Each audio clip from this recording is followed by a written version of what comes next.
जन की जय.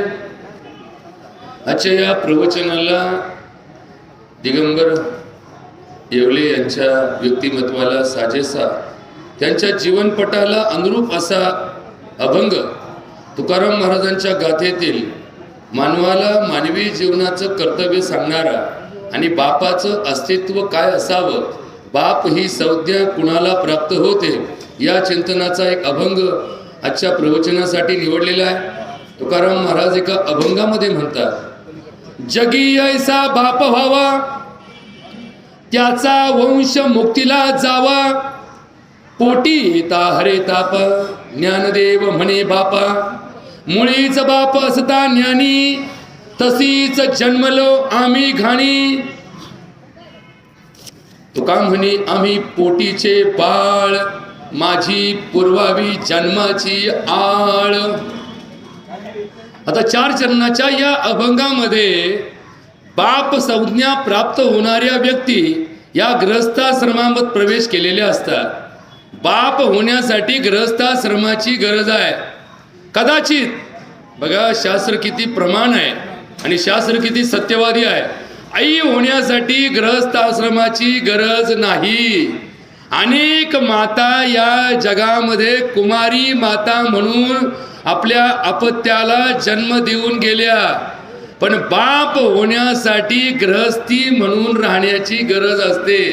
म्हणजे हा धर्म, ही परंपरा किती वास्तववादी आहे याचं चिंतन आपल्याला लक्षात येईल. तुकाराम महाराज या अभंगाच्या पहिल्या चरणामध्ये म्हणतात, जगी ऐसा बाप व्हावा, त्याचा वंश मुक्तीला जावा. आता वंश आणि परंपरा बघा, वंश हा शब्द पितृ घटकाला समजला जातो. आईकडून वंशाची परंपरा पुढे नेली जात नाही. आई ज्या कुळात जन्माला आली त्या कुळाचा प्रकार आणि त्या कुळाचा उद्धार ती माता करण्याची परंपरा धर्मामध्ये दिलेली नाही. की एक आई एका पुत्राला जन्म देते, तिच्या पाठीमागे तिच्या पतीचं कुळ जोडलं जातं.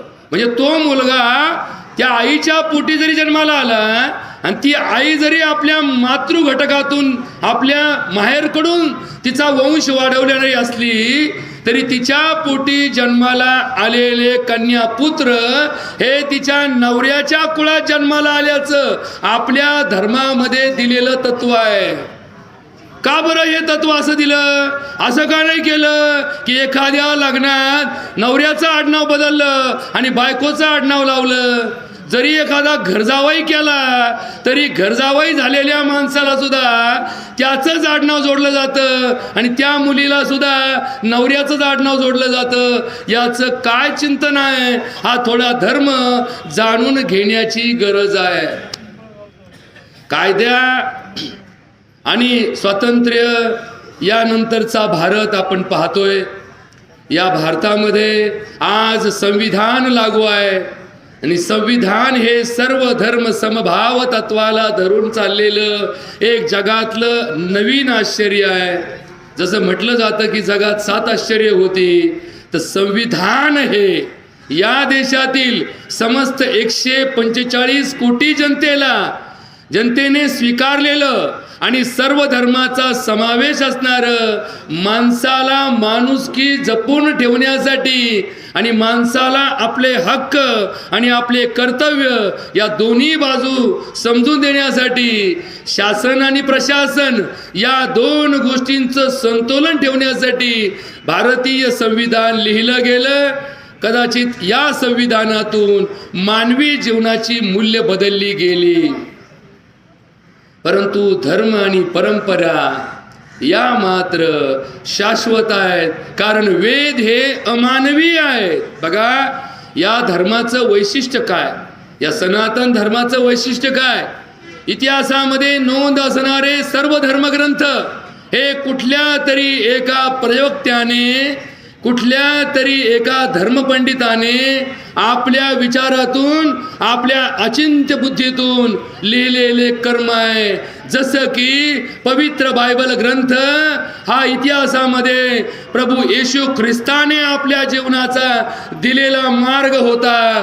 जसं की पवित्र कुराण हा मोहम्मद पैगंबराने जगाला दिलेला शांतीचा शिकवणीचा मार्ग होता. जसं की भगवान गौतम बुद्धाने दिलेला धम्म आणि त्याच्या धम्म परिवर्तनासाठी दिलेला ग्रंथ, दिलेला त्रिपिटक हे मानव जातीला प्रेम आणि सहिष्णुता शिकवणारा एक अद्भुत ग्रंथ होऊन गेला. जसं की भगवान महावीरांनी लिहिलेलं जैन दर्शन हे ब्रह्मचर्य, अहिंसा, अस्तेय अशा 12 तत्वांचा प्रचार आणि प्रसार करण्यासाठी दिलेलं तत्वज्ञान होतं. परंतु मानव कल्याणासाठी या सृष्टीवर अवतरलेले वेद हे अमानवीय आहेत. हे स्वर्गातून ज्या वेळेस गंगा पृथ्वीवर आली, जेव्हा मानव जात जन्माला आली, ज्या वेळेस भूतलावर समाज निर्माण झाला, भूतलावर सनातन धर्म स्थापन झाला, त्याच्या आधी मानव कल्याणासाठी साक्षात ब्रह्मदेवाने मानव जातीला दिलेलं हे उपजत ज्ञान वेद रूपाने प्रगट झालं. अशा प्रकारची या सनातन धर्माची परंपरा अबाधित आहे. याचा कुणी संस्थापक नाही. या धर्माला कुणी एक धर्मगुरू नाही. या धर्मात कुणी एक देव नाही. या धर्मात कुणी स्वतःचं जीवनभरचं अस्तित्व धर्म म्हणून मांडलेलं नाही. हा धर्म, सनातन या शब्दाचा अर्थ हा नैसर्गिक निर्माण झालेला धर्म आहे.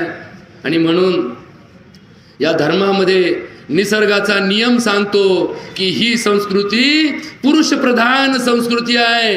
पुरुषाला प्रधान म्हणून मानलेला आहे. कुटुंब व्यवस्थेमध्ये स्त्री ही कुठल्या तरी पुरुषाची अर्धांगिनी म्हणून जगण्याचा तिला अधिकार सांगितलेला आहे. किंबहुना ती अर्धांगिनी या तत्वाशीच साजेशी असणारी व्यक्तिमत्व आहे.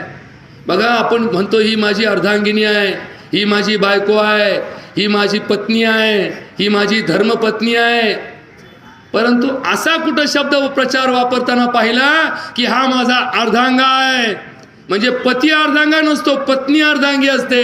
याचा अर्थ बुद्धितत्व हे पुरुषांच्या प्रधानतेवरती चालणारा समाज या सनातन धर्मामध्ये आहे. आणि म्हणून तर या सकारण तत्वानु आपल्या संसारामध्ये, आपल्या गृहस्थ आश्रमामध्ये प्रत्येक पत्नी आपल्या पतीचं आडनाव स्वीकारते. आपल्या पतीला स्वीकारल्यानंतर तिचा वंश हा त्या पतीच्या वंशात पुढे पुढे प्रगत होत असतो. आता या तत्वातून, या अभंगातून तुकाराम महाराजांना काय अभिप्रेत आहे हे चिंतन सांगतो. कारण दिगंबरपंत भाऊराव येवले हे या नगर शहरातील केडगाव नगरीतील राहणारं एक व्यक्तिमत्व. हे मूळचे भगवती कोल्हार तालुका राहता, पूर्वीचा हा श्रीरामपूर तालुका. आणि येथून आल्यानंतर या शासकीय नोकरीमध्ये यांनी आपली पूर्ण हयात घातली. आपल्या मुलांना उच्च शिक्षण देऊन आज समाजामध्ये एक प्रथित यश अधिकारी म्हणून या परिवाराची पुढील पिढी ही एक समाजात प्रतिष्ठित कार्य करत आहे. यांची असणारी ही सगळी पुढची संस्कृती, ही पुढची पिढी, त्यांचे नातवंड, त्यांच्या सुना या नगर शहरामध्ये सामाजिक कार्यामध्ये, धर्मकार्यामध्ये, त्यांच्या ज्ञानदानाच्या कार्यामध्ये किंवा त्यांच्या व्यवस्थेच्या कायद्यामध्ये, व्यवस्थेच्या प्रक्रियेमध्ये एक चांगल्या प्रकारचं कार्य या येवले परिवाराकडून नगर शहराच्या परिसरामध्ये होत आहे. आणि अशा या महानुभावाला की ज्याने समाजामध्ये, सामाजिक कार्यामध्ये अग्रेसर राहिले, जे आपल्या नोकरीत असताना आपला प्रामाणिकपणा आणि आपला कष्टाचा भाग ज्यांनी कधी सोडला नाही, ज्यांनी आपल्या मुलांना शिक्षण व्यवस्थेमध्ये संस्काराचा मार्ग दिला, ज्यांनी आपल्या सुनाला लेकीप्रमाणे सांभाळलं, अशा या दिगंबर येवलेंना भावपूर्ण श्रद्धांजली अर्पण करण्यासाठी आपण इथे आज जमलो आहोत. त्याच्याबरोबरच इथे अजून दुसरे दावे आहेत. त्यांच्या दुःखांकित परिवाराला मी विनंती करेल की एका कागदावर थोडीशी आपली माहिती आम्हाला दिलीस आपण आपल्या या पुण्यात्म्याला सद्गतीसाठी सर्वांनी मिळून प्रार्थना करू. कारण दावा कोणत्या परिवाराचा आहे असं नसतं. दुःख हे सामाजिक असतं. कोणत्याही घरात दुःख आलं तर ते शेवटी समाजाला, एका समाजाच्या भागाला निर्माण झालेला तो एक दुःखाचा डोंगर असतो. मग जसं आपण एका नावेत बसलो आणि ती नाव पलटली, ती कोणामुळं पलटली यापेक्षा ती नाव पलटली तर नावेत बसणारे सगळेजणच त्या ठिकाणी डुबतात. तशी ही समाज ही एक नाव आहे. यामध्ये कुणाचा बाप गेला असेल, कुणाची आई गेली असेल, कुणाच्या घरात एखादा मुलगा गेला असेल, एखाद्याच्या घरात मोठी घटना अशी घडली असेल की एका वेळेस अधिक माणसांचं मृत्यू झाला असेल. परंतु हे दुःख सामाजिक दृष्टिकोनातून सांभाळण्याची आपल्या समाजाची प्रथा आहे. कुणाच्याही दुःखात जर आपण गेलो, हा समाज दहाव्याला का जमतो? हा समाज दोनच ठिकाणी जमतो. बघा, या समाजाचं वैशिष्ट्य आहे. कुणाच्या घरात दुःख झालं की समाज गोळा होतो आणि कुणाच्या घरात आनंदोत्सव असेल तर समाज गोळा होतो. दुःखात समाज गोळा झाला की दुःख हलकं होतं, दुःख कमी होतं, दुःखाचं ओझं कमी होतं.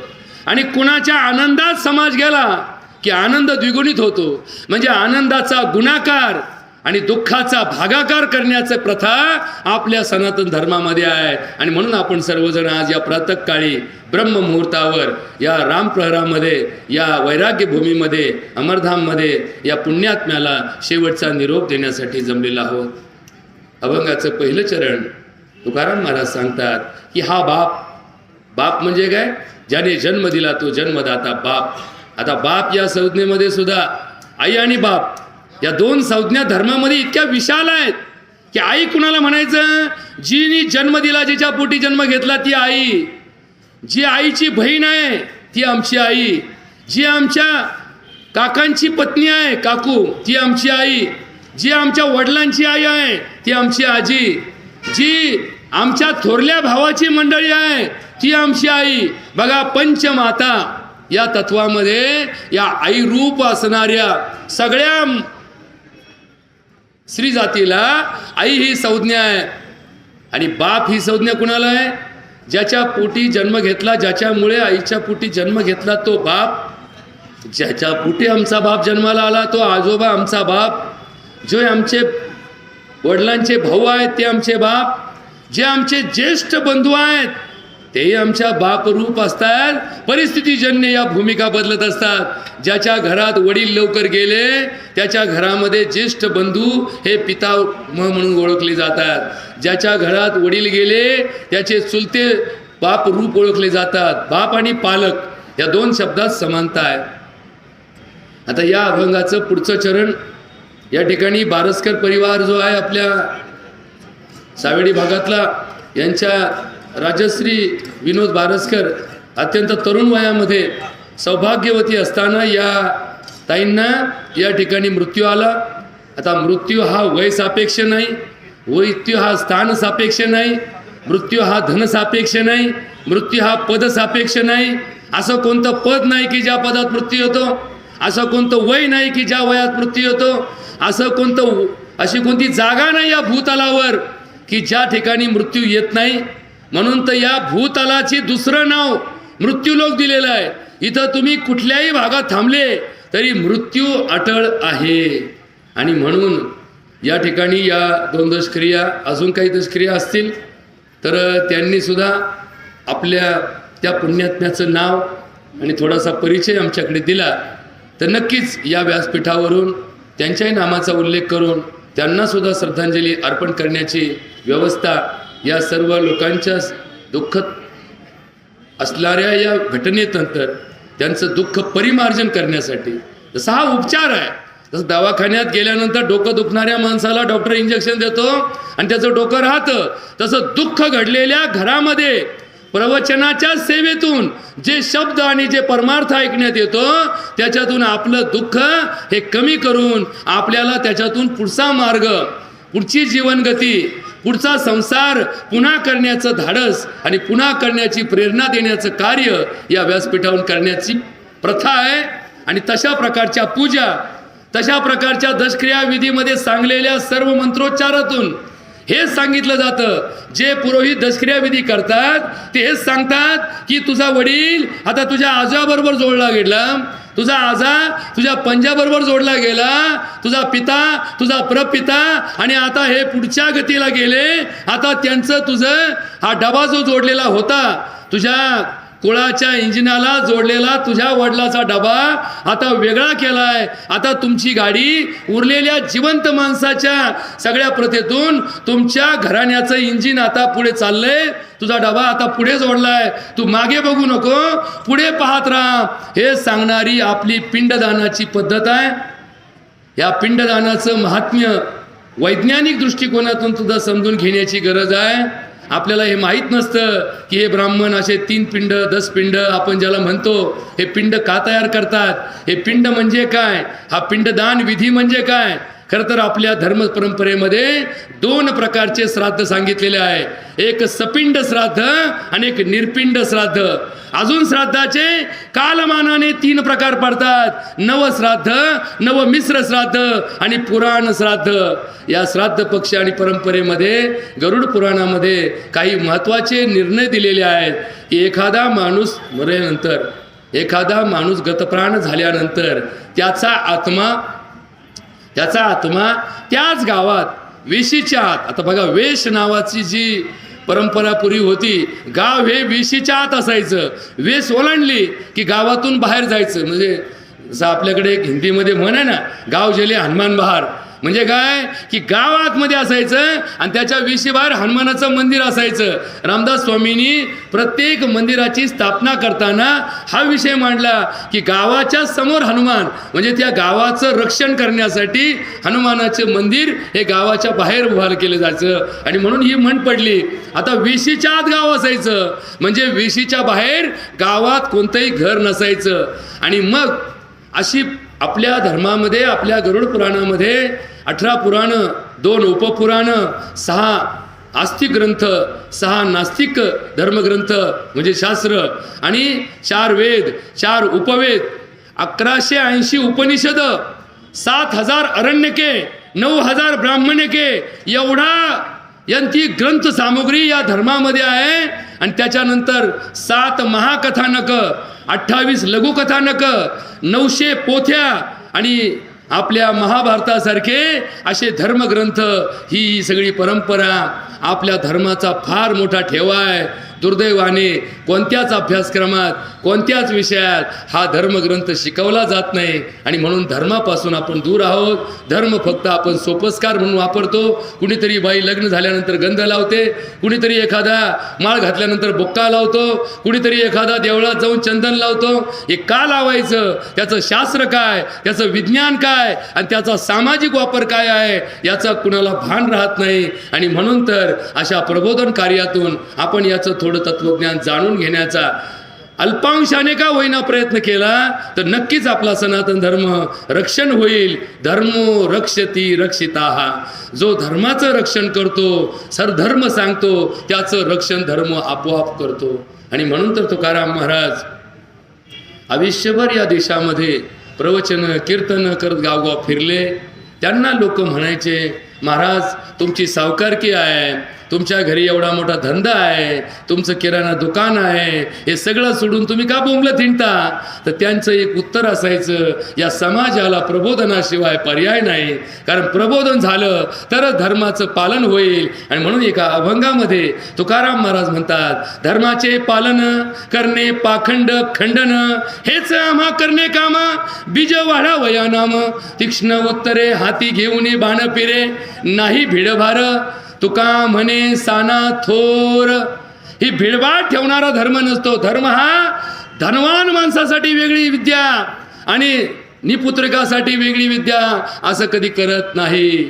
धर्म हा पदाधिकाऱ्यांसाठी वेगळा होम आणि भिकाऱ्यांसाठी वेगळा होम असा कुठे या धर्मामध्ये प्रघात नाही. इथे मानव जात एक आहे, हे विश्वची माझे घर, ऐसी मती जयाची स्थिर, येथुनी चराचर आपुनी जाहला. माणसंच काय, जनावरं सुद्धा या धर्मामध्ये देव आहेत, वनस्पती सुद्धा या धर्माने देवरूप आहेत असं सांगितलं. कारण या वनस्पतींच्या जीवावर मानवजात जिवंत आहे, म्हणून कुठल्याही वृक्षाला या धर्मात देवरूप दिलेलं आहे. म्हणून त्या धर्मामध्ये वृक्षाची पूजा सांगितली, वृक्षाचं संवर्धन सांगितलं, प्राण्यांची हत्या टाळायला सांगितली, प्राणी संवर्धन सांगितलं. प्राणी जात ही मुख्या प्राण्यांवरती प्रेम म्हणजे देवावर प्रेम आहे, ही संकल्पना या धर्मामध्ये शाश्वत नैसर्गिक नियमाला धरून सांगितलेली आहे. म्हणून सज्जन हो, आजच्या प्रवचनामध्ये सांगितलेला विषय थोडा पुढे नेण्याचा प्रयत्न करतो. यात सनातन धर्मातील आमच्या गरुड पुराणात सांगितलं की माणसाचा जीव गेला, त्याचा आत्मा त्याच्या देहातून बाहेर गेला, किंवा त्याला प्राणशक्तीचा त्या देहातून विलग झालेली प्राणशक्ती ही एका ज्योत रूपामध्ये त्या विशीच्या आत राहत असते. ज्याप्रमाणे एखाद्या आईच्या पोटी तिच्या पोटात वाढलेला गर्भ 9 महिने 9 दिवसांनी ती बाळंतीण झाली की तिच्यापासून एक अपत्य जन्माला येतं. बघा बरं का, आता हा नियम हिंदूंना तोच आहे. आता आम्ही डॉक्टर आहोत, आमच्याकडे जेव्हा बाई डिलिव्हरीला येते, हिंदू असली तरी ती 9 महिने 9 दिवसांनी प्रसूत होते, मुसलमान असली तरी 9 महिने 9 दिवसांनी प्रसूत होते. आणि त्या बाईंना जे बाळ होतं ते माणसाचंच पिल्लू असतं. मग त्याच्यात असं कुठं ओळखण्याचं साधन नसतं की जन्माला आलेलं बाळ हे हिंदू आहे का मुसलमान आहे का ख्रिश्चन आहे का बुद्ध आहे का जैन आहे का पारशी आहे का यहुदी आहे. अरे ही मानवजात एवढी बदललेली आहे की आज युरोप राष्ट्रामध्ये 10 लाखापेक्षा जास्त लोक हे निधर्मी म्हणून स्वतःचं नाव लिहितात. त्यांना अथेसिस असं म्हणतात. ते कुठलाच थेसिस मानत नाही. आता थोडं इंग्रजी कळणारा समाज आहे म्हणून त्याला सांगतो, थेसिस म्हणजे धर्मग्रंथ. म्हणजे जसं आपण सगळेजण पवित्र गीता मानतो, गीतेला पवित्र म्हणतो, म्हणून कोर्टात साक्षीला उभा राहिल्यानंतर आरोपी असू नाही तर फिर्यादी असू, त्याला गीतेवर हात ठेवून शपथ घेतली जाते की मी देवा शपथ खरं बोलेल, खोटं बोलणार नाही. एखादा मुसलमान असेल तर त्याला शपथ दिली जाते की कुराण शपथ मी खरं बोलेल, खोटं बोलणार नाही. परंतु या जगात आज 10 लाखापेक्षा जास्त लोक अशी आहेत की जे धर्म आणि धर्मग्रंथ मानतच नाही. ते म्हणतात हे सगळं खोटं आहे, हे सगळं नाटक आहे, हे सगळं थोथांड आहे. आणि मग आता हा माणसाचा अवतार जर बंधित नसेल,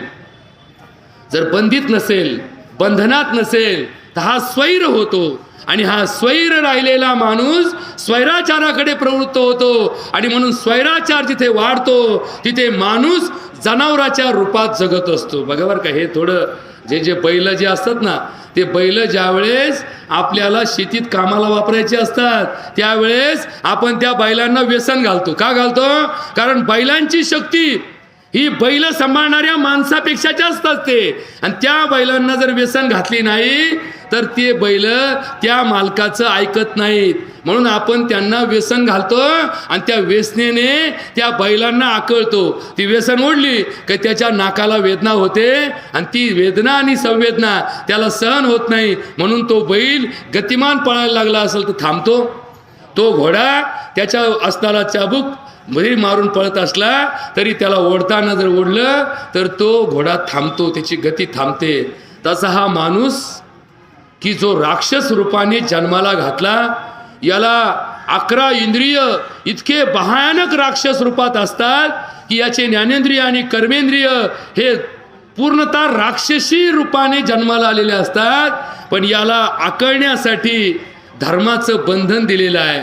आणि धर्म हा व्यसनीसारखा काम करतो. धर्मात अडकवलेला माणूस. बघा, लग्नाला आपल्याकडे एक शब्द आहे. जसं कोर्टामध्ये आपण एखादा आरोपी आणला की त्याला असं पेपरला बातमी येते, याला बेड्या ठोकल्या. तसं लग्न पत्रिकेमध्ये काय लिहिलं असं माहिती का? यांना लग्नाच्या बिडीत अडकवलं गेलं. बिडी म्हणजे लग्नाला काय समजलं? बिडी समजली. बिडी म्हणजे काय? बंधन. इथून मागं संडा हिंडत होता, मोकळा हिंडत होता, कुठे जायचा, काही करायचा. आता लग्न झालं, आता याला बंधनं आली. याला संध्याकाळी दिवस मावळण्याच्या आधी घरी येण्याचा नियम लावला. याला आपली बायको सोडून जगातल्या उरलेल्या सगळ्या स्त्रिया परस्त्रिया सदा बहिणी माया. बघा बरं का, भूतदया गाई पशूंचे पालन, वत्सालाही जीवन मना माझे. तुका म्हणे हेची आश्रमाचे फळ, पदंपर बळ वैराग्याचे. म्हणजे संसारात राहून याला वैराग्य निर्माण करण्याची भूमिका दिली. म्हणून तर माऊली हरिपाठामध्ये म्हणतात, असोनी संसारी जिव्हे वेगू करी, वेदशास्त्रे उभारी बाह्य सदा. एकदा का तुमचं लग्न झालं तर जगातली सर्वात सुंदर स्त्री जरी असेल तर तिच्याकडे पाहताना बहीण म्हणून पहा. ती जर वयस्कर असेल तर तिच्याकडे पाहताना आई म्हणून पहा. तुझी जगात उरलेली नाती फक्त दोनच आहेत. जी धर्मपत्नी आहे ती सोडून जगामध्ये कुठलीही स्त्री, ती परजातीची असेल, परधर्माची असेल, परगावची असेल, पर विषयाची असेल, तरीही ती तुझ्यासाठी फक्त आणि फक्त बहीण आहे. आणि हे सांगणारा धर्म आज लोप पावला. म्हणून तर स्त्रियांवर अत्याचार चालू आहे. स्त्री धर्म हा आम्हाला समजत नाहीये. आज आम्ही प्रत्येक स्त्रीकडे वासनेने पाहतो. हा वासनांध झालेला समाज राक्षसी वृत्तीचा आहे, हा पाशवी वृत्तीचा आहे.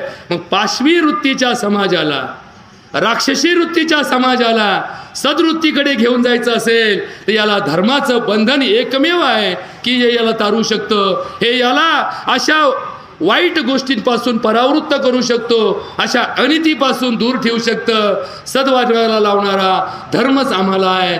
धर्मबंधन सोडून जगात कोणतंच बंधन माणसाला सुधरू शकत नाही. आज बघा, कायद्यामध्ये तरतूद केली, जर एखाद्या अबला स्त्रीवरती जाणीवपूर्वक जर कुणी अत्याचार केला तर त्याला फाशीची शिक्षा देण्याची तरतूद गेल्या काही वर्षापासून या राज्यघटनेमध्ये तरतूद करून ठेवली.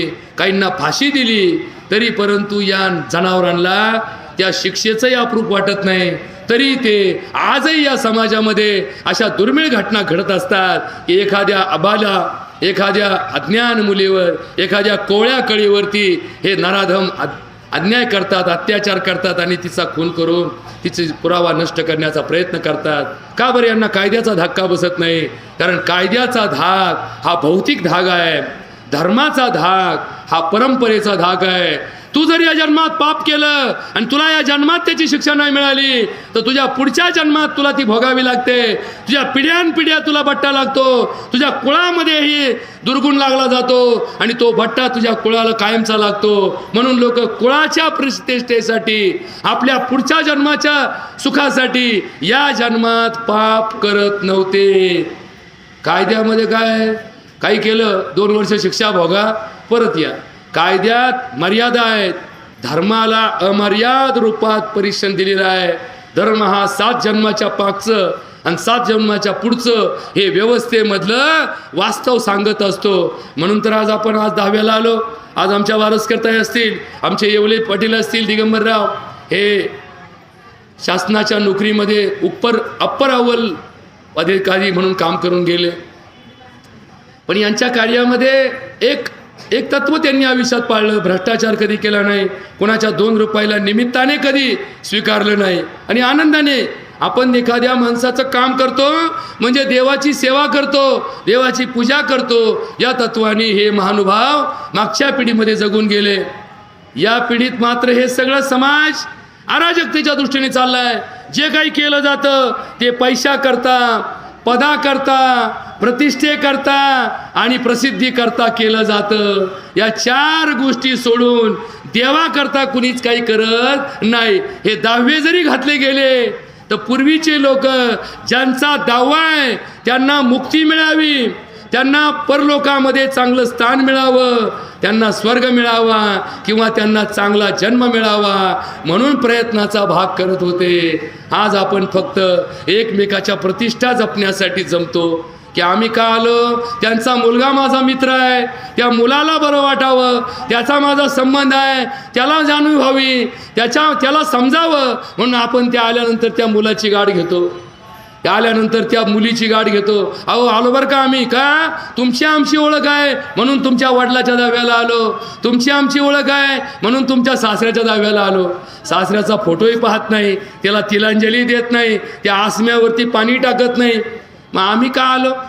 आम्ही आलो या सामाजिक प्रतिष्ठा जपण्यासाठी. मग समाजाची प्रतिष्ठा जपणं हे अशा ठिकाणचं काम नाही. अशा ठिकाणी काम काय की ज्यांचा दावा आहे त्या आत्म्याला शेवटचा निरोप देण्यासाठी, जसं एखाद्या परीक्षेला बसणाऱ्या मुलाला आपण परीक्षेच्या बाहेर असणाऱ्या व्यवस्थेमध्ये गाडी सोडताना त्याच्या हातात हात देतो, त्याला सांगतो तुला शुभेच्छा, तुला बेस्ट ऑफ लक, चांगला पेपर लिही, चांगलं व्यवस्थित लिही, नीट प्रश्नपत्रिका वाच आणि घाई करू नको, धांदरटपणा करू नको, सगळे प्रश्न सोडव, सगळ्यांना समान वेळ दे, नाहीतर मग हा सगळा पेपर तुझा कदाचित नापासाकडे तुला घेऊन जाईल. हे आपण जसं सांगतो तसं आज आपण या दिगंबर पंत येवलेंना आणि आमच्या राजश्रीताई बारसकरांना शेवटचा निरोप द्यायला आलो. म्हणजे काय की त्यांना आता इथून पुढे परलोकामध्ये जाण्यासाठी आपण शुभेच्छा देतो.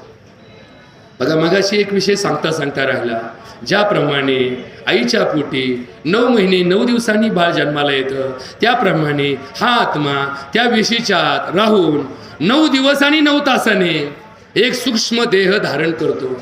ज्याप्रमाणे आपल्याला डोळे आहेत, हातपाय आहेत, ज्याप्रमाणे आपलं हृदय काम करतं, ज्याप्रमाणे आपलं मन काम करतं, ज्याप्रमाणे आपली बुद्धी काम करते, त्याप्रमाणे 10व्या दिवशी या शरीराचा सूक्ष्म देह आपल्या बुद्धी, विचार, इच्छा या सगळ्या गोष्टीसह सकाळी 9 वाजता परलोकाच्या प्रवासाला सिद्ध झालेला असतो.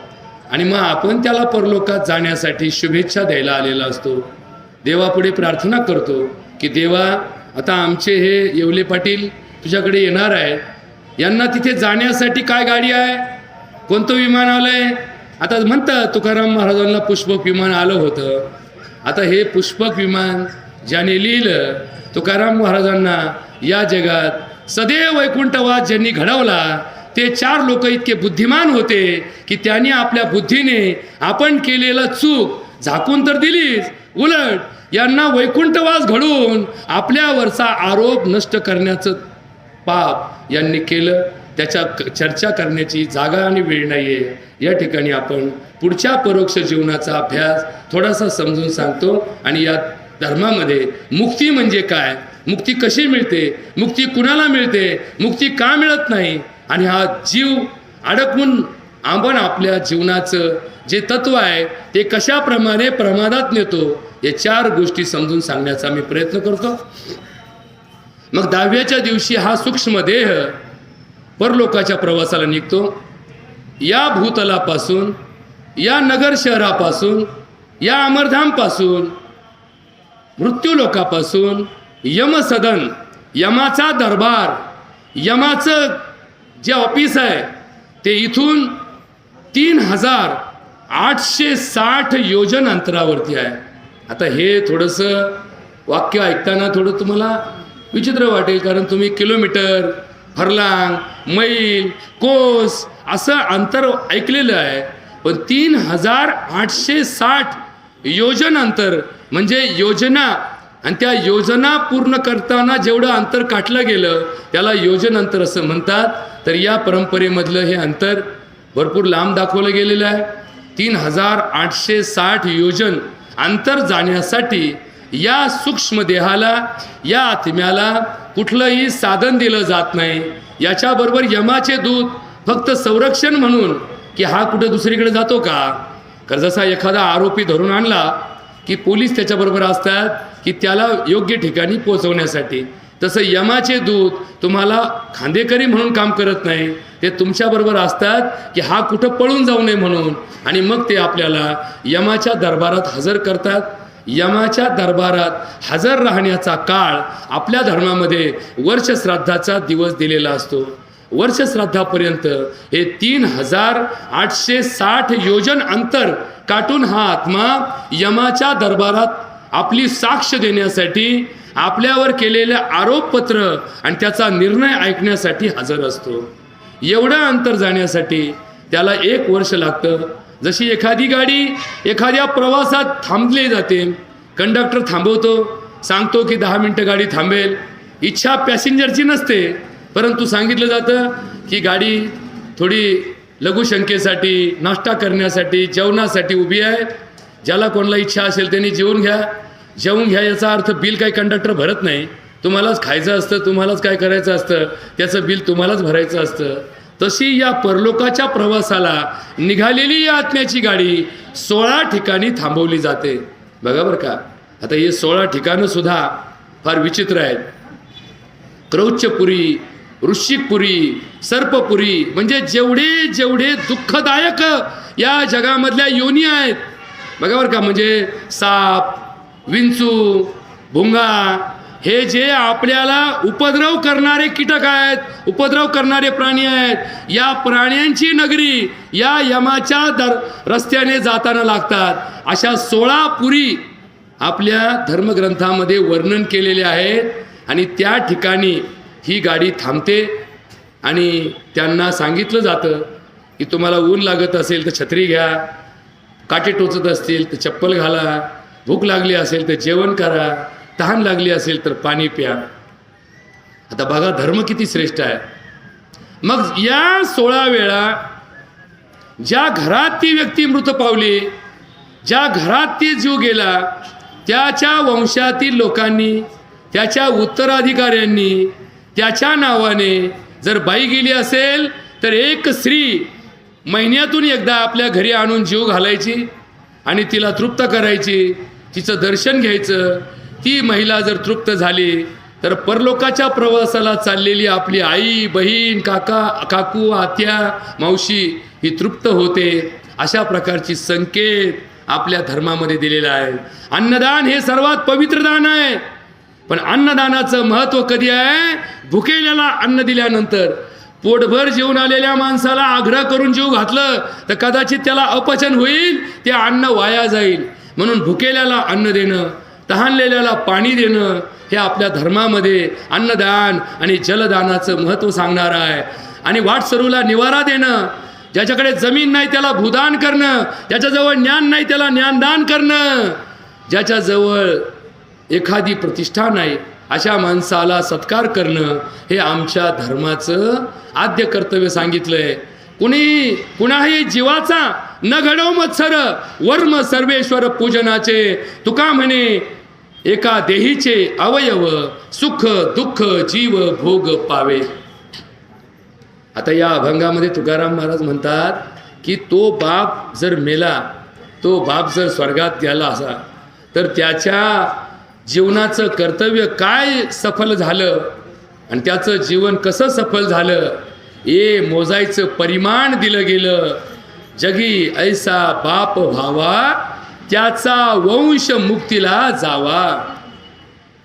आपण इथं काय म्हणतो? यांच्या आत्म्याला मुक्ती मिळो, यांच्या जीवाला मुक्ती मिळो, देव यांना स्वर्गात घेऊन जाओ, देव यांना यांच्या पायापाशी जागा देव, देव यांना सुखाने पुढच्या जीवाचा त्याचा प्रवास करू दे, देव यांना पुनर्जन्म देऊन चांगल्या योनीत जन्म घालू दे. हे आपल्याकडून मांडलेलं प्रस्ताव असतं. जसं आपण एखादा शासनाकडे प्रस्ताव मांडतो तसा या दहाव्याला आपण यमाच्या पुढे, ब्रह्माच्या पुढे, विष्णूच्या पुढे, या परमेश्वराच्या पुढे प्रस्ताव मांडतो की बाबा यांचं पुण्य आणि आमचं पुण्य गोळा कर आणि यांना स्वर्गात घेऊन जा, यांना मोक्ष दे, यांना पुनर्जन्म दे, यांना सेवा करण्याची आम्हाला पुन्हा संधी दे. असं कोणी कोणत्या दाव्यात म्हणलं का? यांना नरकात घेऊन जा, यांना खालच्या योनीत देऊन टाक, यांना शूद्र योनीमध्ये जन्म दे. नाही, आपण अपेक्षा नेहमी श्रेष्ठाची ठेवतो. आणि म्हणून श्रेष्ठ काय आहे तर मोक्ष सर्वात श्रेष्ठ आहे. आता हा मोक्ष म्हणजे काय? मोक्ष म्हणजे या जीवन मृत्यूच्या चक्रातून तो जीव मुक्त होणं. हा जन्म मृत्यूचा फेरा आहे ना. उपजले ते नासे, नासले ते पुन्हा रूपी दिसे, हे घटिका यंत्र जैसे परिभ्रमेगा. या जन्म मृत्यूच्या फेऱ्यात मृत्यू लोकामध्ये कधीच सुख हे शाश्वत मिळत नाही, शांती ही कधी शाश्वत मिळत नाही. म्हणून तर आपण किती शांती निकेतनं बांधली, किती चिरशांतीसाठी जीवनात प्रयत्न केले तरी जीवन कधी शांत नसतं. शांत कधी होतं? मेल्यानंतर आपण म्हणतो याच्या आत्म्याला चिरशांती देव. चिर म्हणजे काय? की जी कधीच नष्ट होत नाही अशी शांती म्हणजे चिरशांती. आता बघा बरं का, हे शब्द आणि वर्तमान आणि आपला समाज यांचा थोडा संबंध लावण्याचा प्रयत्न करा. काय सांगितलं? याचा वंश मुक्तीला जावा. आता आपण इथे 10व्याला एका माणसाच्या मुक्ती करता आलो, पण आपल्या जीवनामध्ये आपलं कर्म असं असावं. बाप म्हणून जेव्हा आपण संज्ञा प्राप्त करतो, जेव्हा एखाद्या अपत्याचे वडील म्हणून आपण जगत असतो, एखाद्या अपत्याच्या पालक म्हणून आपण जगत असतो, त्यावेळेस आपण मुक्तीसाठी जगलं पाहिजे. आता ही मुक्ती म्हणजे काय? आपल्याला कर्जमुक्ती माहिती आहे, एखाद्या आरोपीची मुक्ती माहिती आहे, पण या जन्मात मुक्ती म्हणजे काय? तर ही मुक्ती या इहलोकामध्ये या जीवाला, या समाजात, या भूतलावर अडकून पडणारे विषय सोडून देणारी व्यवस्था आहे, त्याला मुक्ती असं म्हणतात. या मुक्तीचे किती भाग पडतात? या मुक्तीचे 4 टप्पे असतात. बघा बरं का, हे शास्त्र तुम्हाला जाणण्याची आवश्यकता आहे. कारण आपण जगतो पैसा करता, आपण जगतो प्रतिष्ठे करता, आपण मरतो पैसा करता, आपण मरतो प्रतिष्ठे करता, आपण मरतो आपल्या भौतिक संसाधनाच्या माध्यमातून भौतिक जगतामध्ये आपला मृत्यू होतो. मृत्यूचे जगात 3 कारणं सांगितलेले आहे. एक आहे अधिभौतिक, एक आहे अधिदैविक आणि एक आहे अधिजैविक. बघा बरं का, आध्यात्मिक, अधिभौतिक, अधिदैविक. पण त्यापैकी वर्तमान काळात होणारे मृत्यू हे अधिभौतिक कारणाने होतात. कुणीतरी आजाराने मरतं, कुणीतरी अपघाताने मरतं, कुणी घातपाताने मरतं, कुणी अटॅकने मरतं, कुणी पॅरालिसिसने मरतं. हे सगळे मृत्यू हे अकाल मृत्यूचे प्रकार आहेत. मग नैसर्गिक मृत्यू कशाला म्हणतात? की ज्या मृत्यूचं कारणच लागत नाही.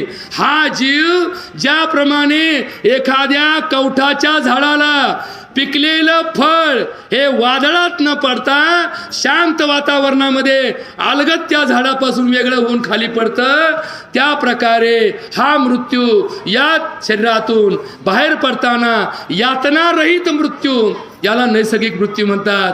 पूर्वीच्या काळी म्हातारे माणसं, त्यांना त्यांचा मृत्यू कळायचा. 7-8 दिवस आधी आजी किंवा आजोबा आपल्या मुलांना बोलून घ्यायचे, आता माझं काही खरं नाही, तू माझ्या नातीला बोलून आण, तुझ्या नातवाला कुठेतरी लांब असतो त्याला बोलून आणा, मला त्याची पाहायची इच्छा आहे. बघा पूर्वीचे मृत्यू कसे असायचे. आजोबांना आपले मुलं घाईघाई दवाखान्यात घेऊन जायचे, त्यांचा ECG नॉर्मल असायचा, त्यांची शुगर नॉर्मल असायची, त्यांचं BP नॉर्मल असायचं. डॉक्टर म्हणायचे आजोबा तुम्हाला काही होणार नाही, तरी आजोबा घरी आल्यानंतर म्हणायचे मी तुम्हाला विनंती करतो, माझ्या नातीला पाहायची माझी इच्छा आहे. आणि मग हे काय करायचे, तिच्या इच्छे खातर नातीला बोलून आणायचे. ती नात यायची, त्या आजोबांचं दर्शन घ्यायची. आजोबा अत्यंत प्रेमाने आनंदाने या नातीवरती हात फिरवायचे आणि समाधान पावायचे की माझ्या सगळ्या इच्छा संपल्या. आणि त्या क्षणी त्या आजोबांचा जीव जायचा. लोक म्हणायचे काय आश्चर्य आहे, ही नात आली नसती तर या आजोबांचा जीव गेला नसता. आता माणसाचा जीव हा जरी आपल्या हातात नसला तरी या जीवाला इच्छा मरणाची प्राप्ती घेण्याचं विज्ञान आपल्या धर्मामध्ये दिलेलं आहे. म्हणजे म्हाताऱ्या माणसाला ज्याचं वय पूर्ण झालेलं आहे, आपण त्याला पिकलं पान म्हणतो, या पिकल्या पानाला शिशिर ऋतूमध्ये पडण्यासाठी कोणतं फिफा वादळ येण्याची गरज नाही, कोणती सुनामी येण्याची गरज नाही, ते आपोआप गळून पडतं. तसा हा जीर्ण देह झाला की हा जीव या देहातून निघून जातो. वासांसी जीर्णानी यथा विहाय नवानी गृह्यती नरोपराणी तथाच शरीरानी विहाय जीर्णाय अन्यान्नी संतनी नवानी देही. जैसे जीर्ण वस्त्र सांडीजे मग नूतन वेडीजे, तैसे देहांतराजे स्वीकारीजे चैतन्यनाथे. देहांतर बघा, देहांतर कसं, 10वीचा मुलगा 11वीत जातो आणि निरोप समारंभाला भाषण करतो, आजचा दिवस थोडा सुखाचा आणि थोडा दुःखाचा आहे, मी आता पुढच्या वर्षी 11वीत जाणार याचा मला आनंद होतोय, आणि मी 5 वर्ष ज्या शाळेत शिकलो ती शाळा सोडण्याचं दुःख मला होतंय. तसंच माणूस मेला की पुढच्या जीवाचा आनंद असतो आणि मागच्या लटंबळाचं दुःख असतं. याच्यातच खरा धर्म दडलेला आहे. आणि म्हणून ही मुक्ती 4 मार्गाने 4 टप्प्याने 4 भागात वाटलेली आहे. हे 4 भाग कोणते? सलोकता, समीपता, स्वरूपता आणि संयुजता. या 4 तत्वात मुक्ती माणसाला जिवंतपणी प्राप्त होते. म्हणून तर भारीपाठामध्ये पहिल्याच अभंगामध्ये माऊली म्हणतात, देवाची या द्वारी उभा क्षणभरी तेने मुक्ती चारी साधी आल्या. आता या वाक्यातून काय अर्थ घ्यायचा? मुक्ती किती? 4 मुक्ती. आता या 4 मुक्ती सालोक्य, सामिप्य, सारूप्य, सायुज्य या 4 मुक्ती सांगितलेल्या आहेत. या 4 मुक्ती कशाने प्राप्त होतात? त्या मुक्ती प्राप्त करण्याचं साधन कोणतं? जिवंतपणी काय कर्म केलं की आपला जीव मुक्त होतो, हे थोडं विस्तार आहे, पण शॉर्टकटमध्ये सांगण्याचा या प्रवचनात प्रयत्न करतो. आमच्या भगिनी या येवले परिवाराच्या सुनबाई, आमच्या ॲडव्होकेट अनुराधाताई येवले यांचं कार्य हे या नगर शहरामध्ये, समाजामध्ये या स्त्री जातीला संरक्षण देण्यासाठी आणि स्त्री जातीला तिचे हक्क मिळवून देण्यासाठी या ॲडव्होकेट येवलेताई या सदैव सतर्क असतात. आणि कुठेही अन्याय झाला तर त्या पहिल्या निरपेक्ष वृत्तीने हजर असतात. त्यांना ना प्रसिद्धीचा मोह आहे, त्यांना ना पैशाचा मोह आहे, त्यांना ना प्रतिष्ठेची इच्छा आहे. फक्त या भूतलावर या सामाजिक जीवनामध्ये कुठल्याही स्त्रीवर काही अन्याय होऊ नये आणि पुढच्या स्त्रीला संरक्षण प्राप्त व्हावं, पुढच्याच ठेच मागचा शहाणा या दृष्टिकोनातून त्या सदैव कार्यरत असतात. त्यांनी विनंती केली म्हणून आज त्यांच्या परिवारातील या ज्येष्ठ पितामह येवले पाटील परिवारातील दिनकर भाऊराव येवले यांच्या या दशक्रिया विधीला येण्याचा योग आला. आणि म्हणून या 4 मुक्ती थोड्या समजून सांगण्याचा मी प्रयत्न करतो. या धर्मामध्ये मुक्ती प्राप्त करण्यासाठी 3 मार्ग दिलेले आहेत. एक आहे राजमार्ग, एक आहे कर्ममार्ग आणि एक आहे भक्ती मार्ग. ज्ञान, कर्म आणि भक्ती. बघा बरं का, ज्ञान, कर्म आणि भक्ती या तिघांचा मेळ मुक्तीसाठी प्राप्त होतो. बघा बरं का, तिघांचा ज्ञान, कर्म आणि भक्ती या 3 गोष्टींपासून मुक्ती प्राप्त होते. ज्ञानमार्ग म्हणजे काय? की ज्ञान जीवनामध्ये प्राप्त करा, धर्मग्रंथांचा अभ्यास करा, विज्ञानाचा अभ्यास करा आणि जगताना सतसत विवेक बुद्धीचा वापर केला. कुणाही जीवाचा न घडो मत्सर, कुणाचं वाईट होणार नाही, कुणाच्या आपल्या हातून कुणाचं पाप घडणार नाही, आपल्या हातून कुणाला त्रास होणार नाही, याबद्दल जगण्याचा मार्ग हा कर्मयोग दिलेला आहे आणि तो ज्ञानातून प्राप्त होतो. भला किसी का कर न सको तो बुरा किसी का मत करना, पुष्प कभी तुम बन न सको तो काटे बनकर मत रहना. याचं चिंतन माऊली एका ओवीमध्ये सांगतात. माऊली खूप सुंदर वचन सांगतात. सुखी संतोषानं यावे, दुःखी विषादानं भजावे, लाभालाभन धरावे मना माझी, आपण या उचिता स्वधर्मे रहाटता, जे पावे ते निवांता साहोनी जाओ. आता याचं स्पष्टीकरण करत नाही कारण आपण काकस्पर्शाची वाट पाहत आहोत. एका दुसऱ्या ओवीमध्ये माऊली जीवनाचा प्रवास कसा असावा, आपल्या कर्माचा उद्देश काय असावा आणि आपण कर्म केल्यानंतर आपल्या कर्माचं पुढे काय करावं हे सांगताना एका ओवीच्या चिंतनामध्ये सांगतात. आम्ही समस्तही विचारिले तव ऐसेची हे मनाले, येन सांडीजे तुवा पुले विहित कर्म, परी कर्मफली आसन धरावी, कुकर्मी संगती न व्हावी, ते सत्क्रियाची आचरावी हेतुविन, परी अर्जुना तू योगयुक्त होऊनी, फळाचा संग टाकुनी करी कर्मे, जे तुलाले कर्म निपजे, ते तुले आदिपुरुषी अर्पिजे, तरीच ते परिपूर्ण होय जाण. बघा ही किती सुंदर कल्पना आहे की आपण किती चांगलं वागलो तरी त्याचं पुस्तक लिहू नका, त्याची स्तुती करू नका, 4 लोकाला सांगू नका की मी खूप चांगला आहे, मी खूप चांगलं काम केलं. बघा या तुकाराम महाराजांनी अभंग लिहिताना इतक्या सुंदर व्यवस्थेमध्ये माणसाला प्रबोधन केलं. बघा एका अभंगाला तुकाराम महाराज सांगतात, केला मातीचा पशुपती, परी मातीसी काय महती. बघा बरं का, शिवपूजा शिवाशी पावे, माती माती माझी सामावे, तैसी पूजती आम्हा संत, पूजा घेतो भगवंत, आम्ही किंकर संतांचे दास, संत पदवी नको आम्हास, केला पाषाणाचा विष्णू, परी पाषाण नवे विष्णू, विष्णू पूजा विष्णूसी पावे, पाषाण रहे पाषाण रूपे. बघा इथं पूजा मांडली, इथं आमच्या दंडवते देवांनी या ठिकाणी गणपती ठेवला, या ठिकाणी नवग्रह ठेवले, या ठिकाणी पंचमहाभूत ठेवले, या ठिकाणी 3 पिंड ठेवले. पण हे कधी? वर्तमान काळात. थोड्या वेळानंतर कावळा शिवला, गाय शिवली का हे सगळे पिंड गोळा करायचे आणि कृष्णार्पणमस्तु पुन्हा तिकडं सोडून द्यायचे. संध्याकाळी जर कोणी म्हटलं दाखव मला पिंड, तर संध्याकाळी पिंड दिसेल का? नाही. हे आपल्या विचारात जाण जेते येणे अनुभवे. आणि म्हणून महाराज नवधा भक्ती मार्ग, पंचतत्व, पंचारती, 5 वेळा पूजा, 5 वेळा देवदर्शन, हे आमच्या धर्माने आम्हाला घालून दिलेलं बंधन, हे आमच्या कल्याणाचा मार्ग आहे. आणि म्हणून 4 मुक्ती सांगतो आणि प्रवचन सेवा संपवतो. कारण कावळ्याचं ना आमचं कसं असतं, आवाजाचं आणि कावळ्याचं थोडं वाकडं आहे, आणि आवाज हा माणसाला गोड लागतो पण कावळ्याला मात्र आवडत नाही. म्हणून आपण प्रत्येकाला श्रद्धांजली वाहताना 2 मिनटं मौन श्रद्धांजली, सगळे गप्प बसले का कावळ्यांचा आनंद होतो आणि मग कावळे येतात. म्हणून आमच्या देवांनी आम्हाला थोडी विनंती केली की आटोपत घ्या. म्हणून ह्या मुक्ती मात्र सांगतो दंडवते महाराज. कारण लोकांना अर्धवट ज्ञान मिळालं तर लोक घरी गेल्यावर नेमकं काय करणार हे त्यांना कळत नाही. सलोखता म्हणजे आपण ज्या समाजामध्ये राहतो त्या समाजात सलोख्याने जगणाऱ्या माणसांना सलोखता मुक्ती मिळते.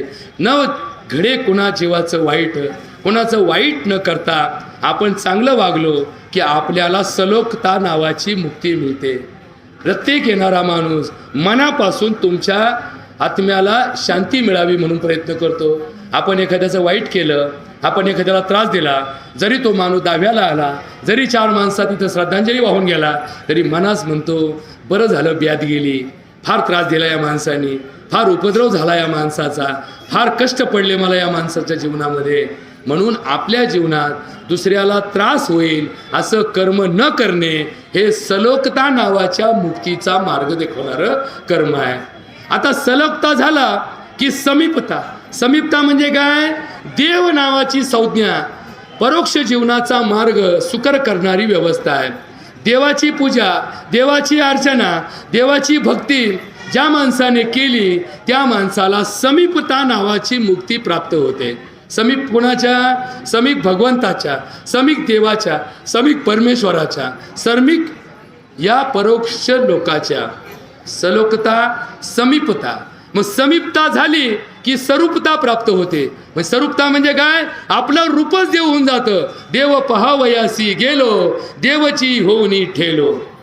प्रातस्मरामि संस्फुरदात्मतत्वं सच्चित् सुखम परमहंस गतिम तुरीयम यत् स्वप्न जागरम सुषुप्त वै इति नित्यम तत् ब्रह्म निष्कलम अहम न च भूत संघ. याला आमच्या संस्कृतमध्ये अहम ब्रह्मास्मी म्हणतात. म्हणजे स्वरूप म्हणजे काय? मी ब्रह्मरूप झालो म्हणजे माझ्याकडून कुठलंही पाप घडणार नाही, माझ्याकडून कुठली चूक घडणार नाही, मी कुणाशी चुकीचं वर्तन करणार नाही. जे करणे पुत्रासी तेची दासा आणि दासी, तुका म्हणे सांगू किती तोची भगवंताची मूर्ती. स्वरूपता झाली, समीपता झाली की संयुजता. युज्य म्हणजे काय? एक रूप होणे. बघा बरं का, रूप झालं की एक रूप होणे, त्याला संयुजता म्हणतात. अशा 4 मुक्ती ज्याच्या जीवनात प्राप्त करण्याचा योग आला त्याला मोक्ष मिळतो. आणि या अभंगात तुकाराम महाराज म्हणतात की तुझ्या एकट्याला नाही, तुझ्या वंशाला जर मुक्ती मिळण्याचं धाडस तुझ्या जीवनात घडलं तर तुझ्यासारखा श्रेष्ठ बाप जगात नाही. असाच श्रेष्ठ बाप आमचे दिगंबर भाऊराव येवले होऊन गेले. म्हणून आजच्या प्रवचनाला निवडलेला अभंग तुकाराम महाराजांच्या गाथेतील अभंग, त्याचं पुन्हा एकदा उच्चारण करतो. कारण हा हजारोंचा समाज प्रवचन सुरू करताना शेकडो होता आणि शेकडोचा हजारो झाला.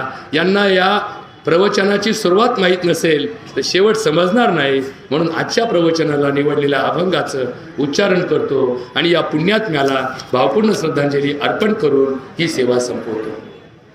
आज निवडलेला अभंग गाथेतील एक महत्वाचा अभंग. जगी ऐसा बाप व्हावा त्याचा वंश मुक्तीला जावा, पोटी येता हरे तापा ज्ञानदेव म्हणे बापा, मुळीच बाप असता ज्ञानी तशीच जन्मलो आम्ही घाणी, तुका म्हणे आम्ही पोटीचे बाळ माझी पुरवावी जन्माची आळ. झालेली सेवा या ठिकाणी पूर्ण करतो. या सेवेमध्ये